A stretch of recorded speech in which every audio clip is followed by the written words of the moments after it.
que j'adore.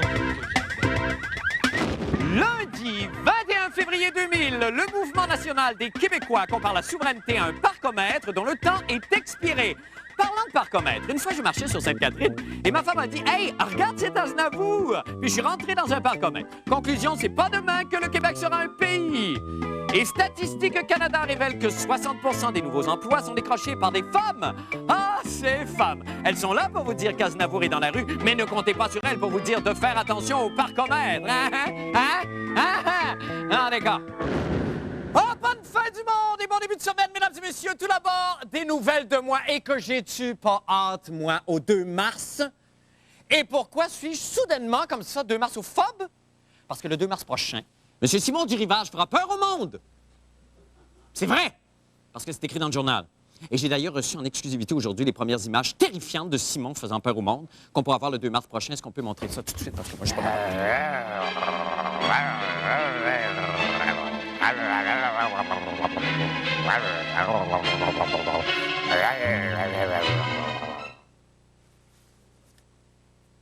Il est-tu parti?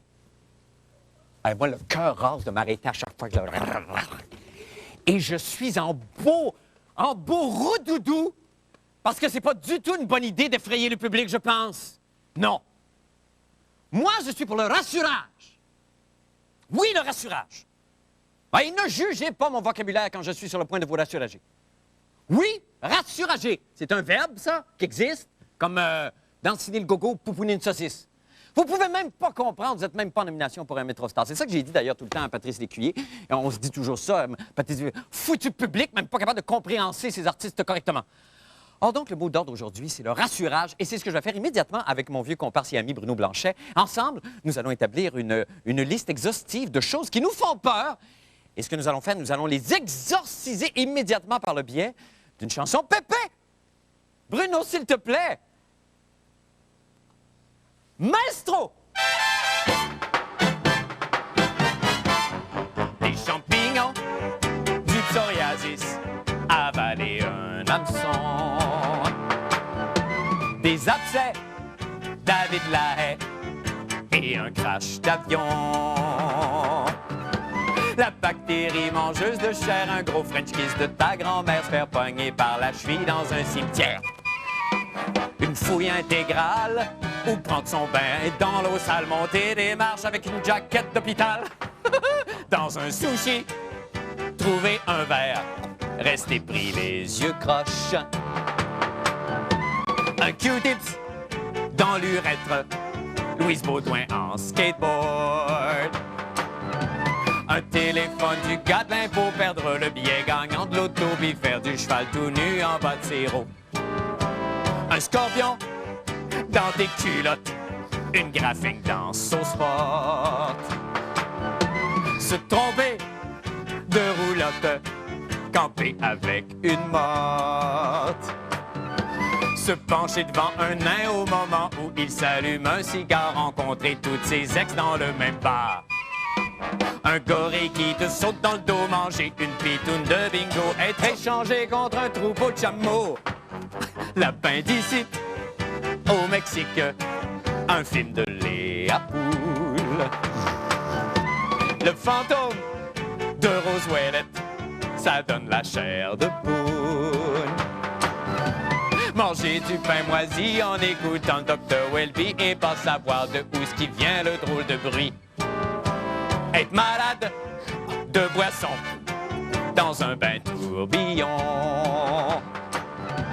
Un écureuil dans ta toilette, la main coincée dans la boîte à lettres, ou ben te faire dire tout le temps comment t'es lettre.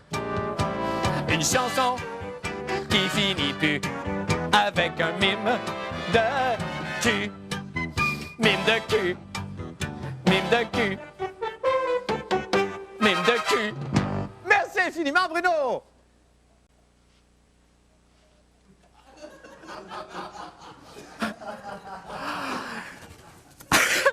Maintenant, pour les nouvelles de la fin du monde. Eh bien, en fin de semaine, le Mouvement national des Québécois et des Québécoises s'est réuni pour dire au peuple qu'il était plus que temps de reparler de la souveraineté. Bon, je n'ai malheureusement pas d'image de cette rencontre à vous montrer, de cette rencontre historique de vieilles pipes nationalistes, mais je peux fort bien vous faire une petite reconstitution comme moi seul peux les faire. Alors pour ça, ça va me prendre évidemment l'accessoire indispensable, soit la petite barbe en collier, telle que portée par tous les bons souverainistes coincés dans les années 60. Alors on y va!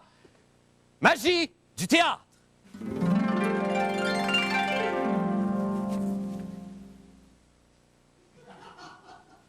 Québécois,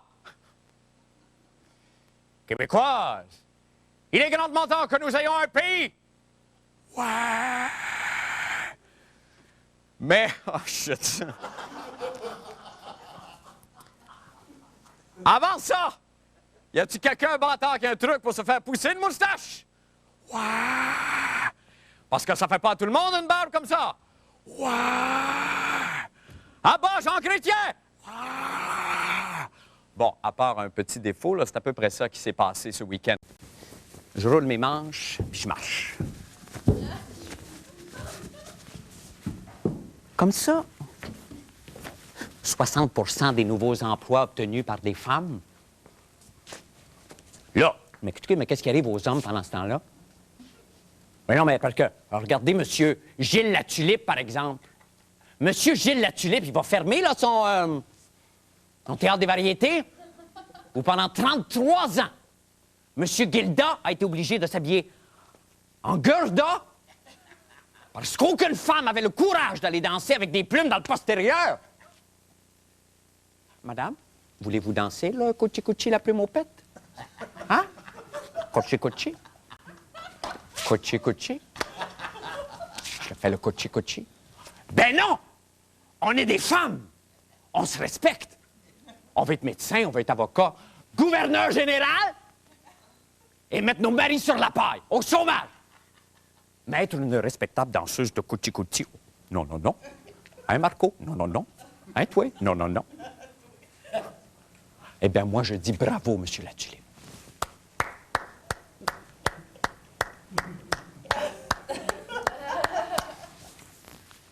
Un rappel? Qu'est-ce qui arrive là, quand un bon père de famille va chercher du travail? Je peux-tu avoir du travail, moi, pour nourrir mes 10 bouches, monsieur le boss? Oh non! La job, elle va à madame!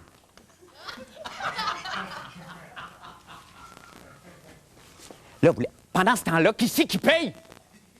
C'est nos pauvres petits vieux, empilés dans les corridors à l'urgence, plein de pisse. On va aller voir qu'est-ce que la copine, Mademoiselle Maréchal, a à dire de ça.